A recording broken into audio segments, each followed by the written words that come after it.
I'm the director of product at Fullcast, and I always like to tell people that I'm in Bend, Oregon, because I think that's a very smallish town, and we're a big mountain town, and I just think it's an interesting way to connect to people. So let's talk a little bit about Fullcast. So before we start screen share and we kind of go into it, I just want to set the stage that we really came about where our co-founders were at Salesforce doing this process in spreadsheets. This was a long time ago, but still today, a lot of us do a lot of this territory planning, quota setting, capacity planning, all in our comfort zone, which is an Excel spreadsheet or G Sheets. And as we scale and grow this business, we start to see spreadsheets fly around, and we're dealing with version control.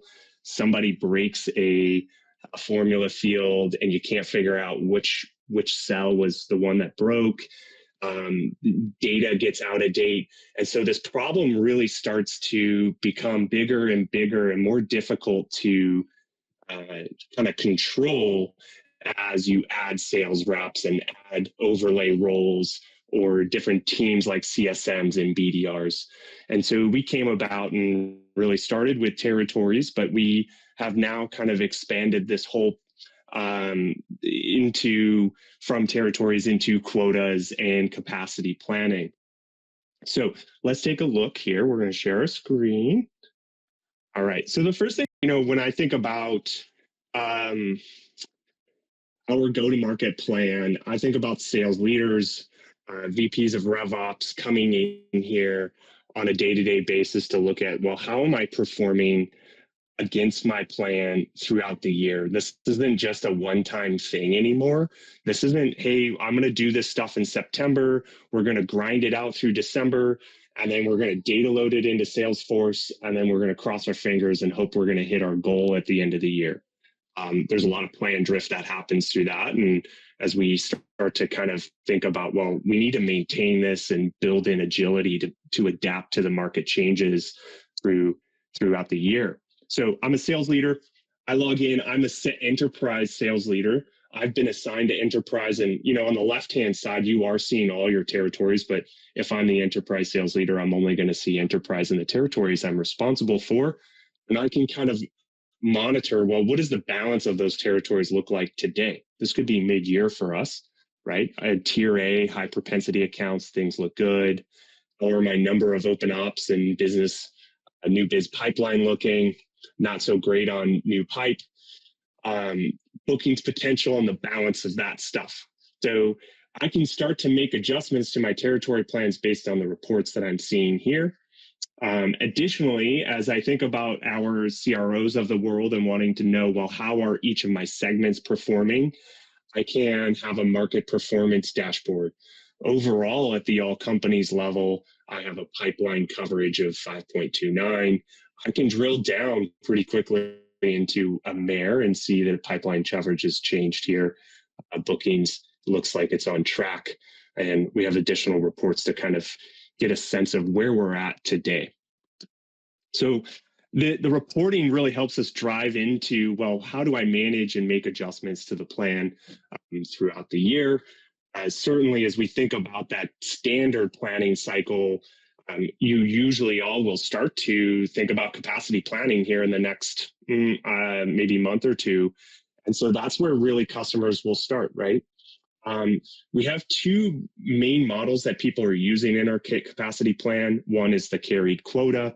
Carried quota really does some simple math, which is what's our attainment, what's our revenue goal, and how many people do we need to support that revenue goal. That ends up feeding into a capacity plan model that really considers your current headcount, attrition, and here's essentially the number of reps you need each month to hit your revenue goal. And it allows you then to spit out, okay, well, I've got a bunch of TBHs I'm going to need to deal with. When do I want to hire them? What's the ramp look like? What's their productivity going to be? And then ultimately spitting out a gap analysis. And I'll just change this to quarterly to make this easier to read for all of us. And you know what? We'll collapse that. And so we can say, okay, well, are we on track or not for our end of the goal or end of the year goal?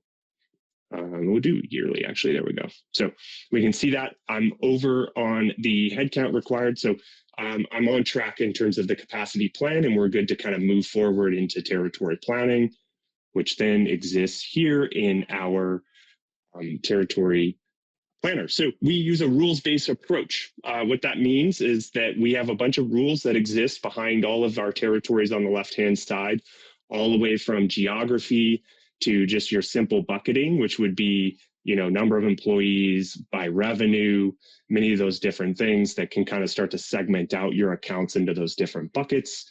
But one of the secret sauce for us is our smart plan. So I think I did this with enterprise. Here we go.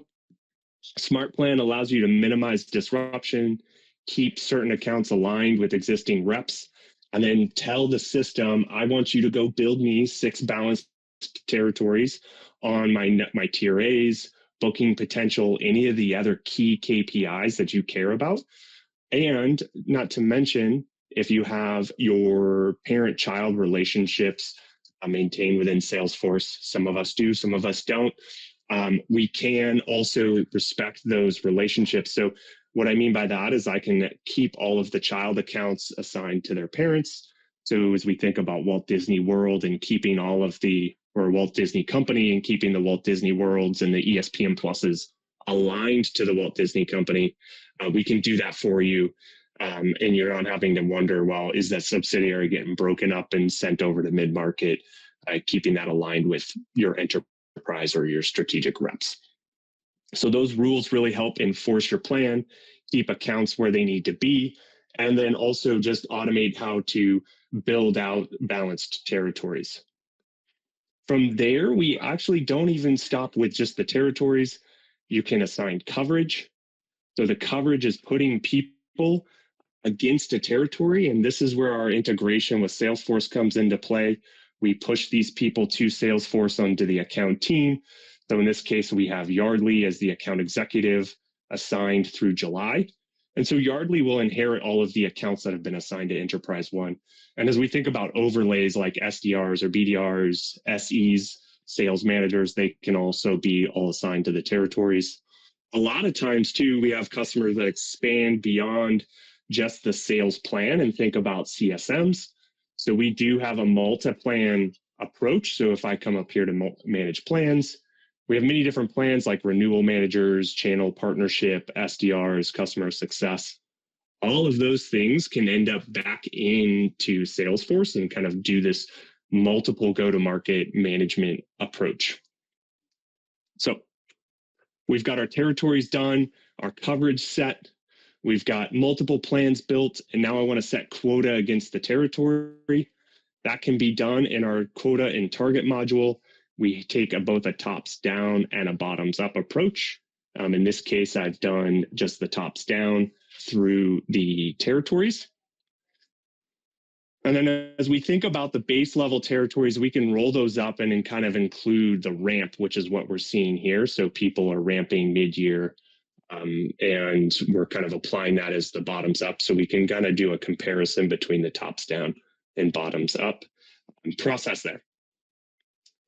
Finally, some people don't think about quota existing on the territories. So we do this also in a Teams module where if you assign quota directly to a person, you can do that here in the Teams module, build out your teams, set quota against an actual person. So in the case that an enterprise exists, we can set our bookings targets there, and those go directly to the people.